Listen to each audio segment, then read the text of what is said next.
NFL mock draft time with a big old Kyler Murray trade. The way that this mock ended up going down was I went on over to PFN. So if anybody out there is ever looking to do a mock draft simulator, the best way to do it is by over on PFN. So I ran a mock draft simulator. I saw how all the picks went. I took those picks, and that's what this mock draft is going to be. So I'm going to be going and giving my analysis, giving my reaction to it. But I also noticed that there was a trade, and PFN doesn't tell you the trades. So the trades that you see are my ideas. Let's just get on into this. This one's fun. So you got the first 4 picks. Nothing changed here. The number 1 overall pick, Aidan Hutchinson, edge rusher out of Michigan. At number 2, Kayvon Thibodeaux, edge rusher from Oregon. This has probably been the most common first 2 starts of a mock out there. However, number 3, Travon Walker, the edge rusher from Georgia. I remember probably 3 months ago, there were mock drafts that didn't have Walker in the first round. Now, he's getting mocked in the top 3. Crazy, crazy world we live in. At number 4, the New York Jets. They love athletes, and I know Kyle Hamilton didn't have the best pro day, but he's a hell of a safety. And if you're the New York Jets, you got to go out and get the best player available, and that's what they did here. Coming in at from 5 to number 8, the New York Giants are on the clock. I love this pick for the Giants. You're going to go out and get the best offensive tackle in this year's draft, Neal from Alabama. The Carolina Panthers are now on the clock, but wait. Here is our first trade, and it's the Arizona Cardinals trading with the Carolina Panthers. The Panthers, they receive Kyler Murray. The Cardinals get your first-round pick, number 6 overall, a first-round pick next year, and C.J. Henderson, your first-round pick from 2 years ago. Henderson's been a little bit shaky. Maybe he just needs a change of scenery. The Cardinals need a corner. So let me know, y'all, if this trade were to go down on draft night, the first round, who wins the deal? Is it the Arizona Cardinals? Go ahead and type ARI, or do you think the Carolina Panthers win this deal? Go ahead and type CAR. So, with that trade ended up going down, that means the Arizona Cardinals, they're on the clock. And they're going to go ahead and take Malik Willis, quarterback out of Liberty. One of the biggest knocks on Murray is he's immature. One of the things that I've heard multiple times is Malik Willis is a standout guy. I don't know if Willis is ready to start right away, but I do know this. You put Willis on that offense with DeAndre Hopkins and the other pieces they have, I'd be willing to at least give it a shot. At number 7, it's Sauce, my favorite prospect in this year's draft. Every single time, I forget what it's, Tom, what's it called? Pet cat, I believe is the term Tom uses. Your favorite NFL prospect is known as your pet cat. I don't know how that ever was decided. My pet cat is Ahmad Sauce Gardner. Next pick coming up here at number 8, Jermaine Johnson. So already 4 edge rushers taken in the top 8. I like Jermaine Johnson a lot. I'm going to be honest, though, this one is a little bit of a reach for me for the Atlanta Falcons. So, guys, we are live here on Rumble, and this video is dropping on Rumble first. So if you're watching this on YouTube, you could have seen it days before over on Rumble. It's another reason to go ahead and give us a follow. Rumble.com/NFL Daily. If you're looking for free and uncensored content, I'm not going to tell you if I blazed one up because it's 420 or not, but there's a chance I can do it over here. Growing platform as well, so go ahead and give us a follow. I would definitely appreciate it. Let's keep this mock draft going.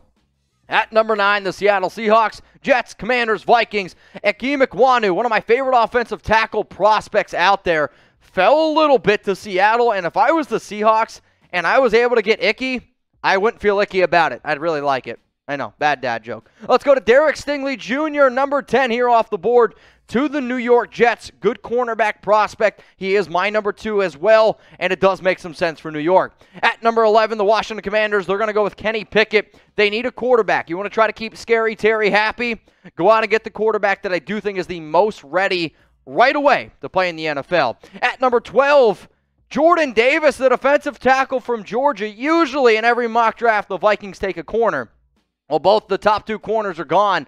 Interesting pick here. It's probably going to be your Michael Pierce replacement. Build that defensive line. Jordan Davis, the biggest guy out there, literally. Number 13, it's the Houston Texans are on the clock after that trade they made with the Cleveland Browns for Deshaun Watson. And they're going to go with an offensive tackle in Charles Cross. So you go out and get Cross. It's interesting because now you got Laramie Tunsil and Charles Cross. You're going to put Cross on the right side? I don't know. Maybe.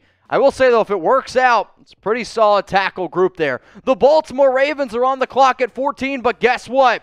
Another trade is going down. The Lions in this mock traded up to number 14, and usually when mock drafts happen, they don't tell you what the trade was. They just say Lions came up. So what I did is I went to the NFL trade machine, or the NFL trade calculator, and I measured out what would be a fair pick. So let's just say this is the deal that would go down. The Ravens, they get number 34, number 66 this year, and then a second-round pick in next year's draft. So you know what's going to happen. Who wins the trade? If you believe it's the Detroit Lions, go ahead and type DET. If you think it's the Baltimore Ravens, go ahead and type BAL. If you're a Baltimore Ravens fan and you're sad, don't bawl. Just go ahead and type DET. All right, let's go to number 14. Who did the Lions trade up for? Jameson Williams. I like Jameson Williams a lot. I'm not going to trade up to get him, and it's the simple fact of I don't know if he's healthy. I'm not going to trade up for a player that I don't know if he's healthy right away. Sure, I think he's the best receiver in this year's group when he is healthy, but I wouldn't go ahead and do it. At number 15, the Philadelphia Eagles, they're going to go ahead and get Zion Johnson, and I like Zion Johnson a lot, and in fact, I think he's actually one of the more underrated offensive guards in all of football. One of my really good friends in the NFL draft world said he's the best interior lineman in the whole draft. I won't go that far, but Zion at number 15 I do think is a good pick here for Philly.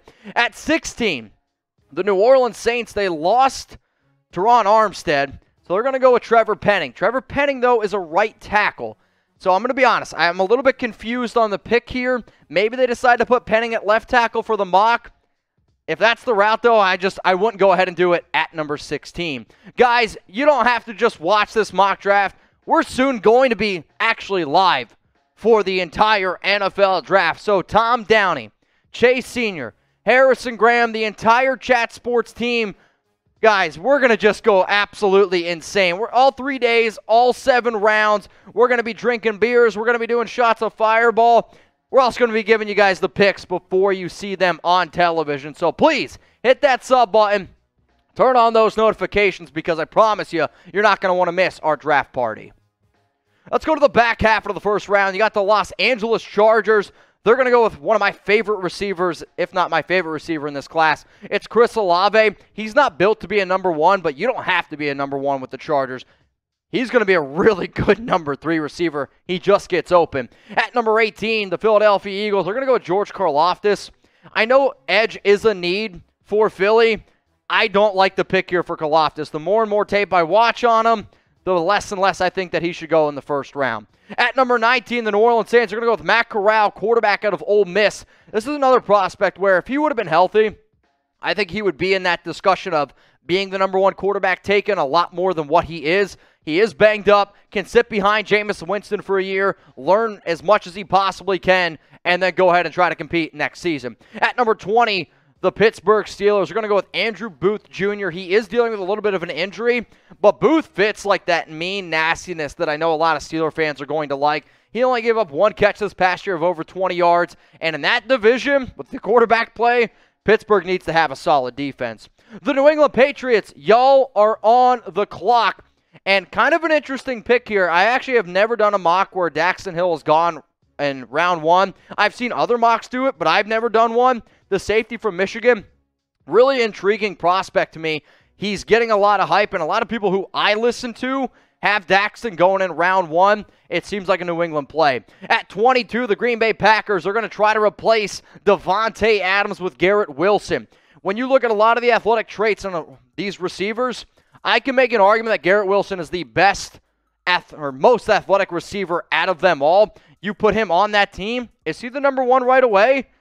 Probably better than Allen Lazard. You got to get Aaron Rodgers some weapons. At number 23, Drake London, another receiver off the board here to the Arizona Cardinals. So this was kind of peculiar to me, and I think the only reason why they did it is because you made the trade. You got Malik Willis at number 6, so now you try to take Drake London and another receiver, pair him with DeAndre Hopkins, filling in for your Christian Kirk replacement, put some talent around your young quarterback. At 24, really good value here. This is my favorite linebacking prospect, and that was one of the things that I noticed in this draft. Linebackers fell. Devin Lloyd fell all the way down to number 24 here to the Dallas Cowboys, and I think if the Cowboys were able to get Lloyd, they'd be jumping for joy. So, guys, already we've had 2 trades in this mock, and there's going to be one more. I'm just saying. But how many trades do you think are actually going to happen on draft night? Because it can happen in spurts, and usually it's a domino effect. Like, usually as soon as one happens, they all start coming in and in. So let me know, how many trades happen in round 1? The Buffalo Bills putting their lotion on the skin, and they are on the clock, and they're going to go with Elam here, the cornerback out of Florida. He's long, he's lanky, he's athletic, and if he hits his ceiling, he has the traits to be one of the best corners in all of football. But Florida cornerbacks, they scare me. Let's go to the Titans here. They need another receiver. A.J. Brown, the drama's there. They go ahead and they take Traylon Burks, the receiver out of Arkansas.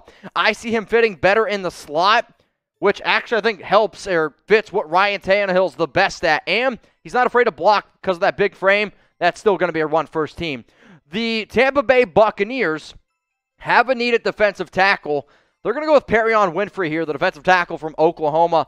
I like Perrion Winfrey. He's a good prospect. I do not think that he should go in round 1. The fact that they went this route and they didn't go with Wyatt Davis, who doesn't get taken in round 1, is a mistake. But Perrion Winfrey, good prospect. I see him more being a round 2 guy. The Green Bay Packers at number 28, they're going to go with Trent McDuffie, cornerback from Washington. You put McDuffie and Jair Alexander on the field next to each other. Then also on top of that, you have Rasul Douglas, who was a Pro Bowler. Green Bay needs to build that defense because they are going to take a step back this season, not having Devontae Adams. So the final 4 picks in our mock draft. Kansas City Chiefs on the board. Are they going to try to replace Tyreek Hill? No. They're going to go with a safety and try to replace the Honey Badger, Jaquan Brisker, who, good prospect, watched a lot of Penn State football. I originally had Brisker as a round 1 guy.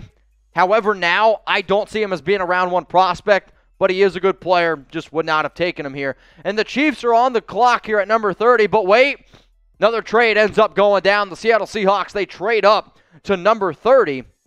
And the fair deal, when I looked at the NFL trade value chart, the Chiefs then get number 41 overall in this year's draft, 109 and 152. So maybe there wasn't a player on the Chiefs board. Personally, I think they should have tried to go with a receiver, but hey, what do I know? So who ends up winning this deal, guys? And I'm going to tell you who the Seahawks traded up for, because it's a quarterback, and it's going to light your eyes up a little bit. So who wins the trade? If you believe the Kansas City Chiefs win this deal, go ahead and type KC. If you think the Seattle Seahawks won the deal, go ahead and type SEA. The Seahawks, they went ahead and they take quarterback from UNC, Sam Howell. Sam Howell is a good athlete, and he ran the football pretty well last season. I do want to see him grow up a little bit more, and by making this deal, he's going to go in, he's going to compete with Drew Lock. I think he's a better quarterback than Drew Lock right away. Doesn't mean he's going to just go in, get thrown to the Wolves, but I can understand the Seattle Seahawks going this route. Here's probably the most questionable pick in the draft. The Bengals, they're going to go with Breece Hall, the running back from Iowa State. I don't have a good reason why the simulator went this route. You have Joe Mixon. Yes, Mixon has battled some injuries, but since he has other needs out there than going for a running back, he had a really good pro day. He had a really good combine. He's my number 1 running back. I just don't see why the Bengals would go this route, so I don't have a good answer for you. And to round out this mock, Nakobe Dean, all the way down at 32 to the Detroit Lions. Lions get a lot of value here in Dean. He's a good sideline-to-sideline linebacker, second best linebacker in this overall class, in my personal opinion. The fact that he fell to 32, it's good value there for Detroit. So let's go through, guys, the mock draft simulator that I ran on PFM, and all the trades that you saw were the trades that I created, essentially. So Aidan Hutchinson went number 1 off the board. Malik Willis went number 6 to the Cardinals, who traded Kyler Murray to the Carolina Panthers. Another trade that ended up going down, the Detroit Lions traded up to number 14 to take Jameson Williams. Originally, the Baltimore Ravens were sitting there. 17 through 24, a lot of really good value. And Devin Lloyd falling to the Dallas Cowboys. Garrett Wilson trying to be your Devontae Adams replacement. Then back-to-back picks there with Drake London. And then finishing off this one from 25 to 32, the Seattle Seahawks, they go ahead, they trade up with the Kansas City Chiefs to take quarterback from UNC, Sam Howell. So, guys, I didn't make the mock draft. It was a simulator. I'm just giving my reaction. I did create the trades, though. The trades are mine. So what do you guys think? That's the cool part about Chat Sports. I want to know what you all are thinking. Go ahead, grade the mock draft A, B, C, D, or F.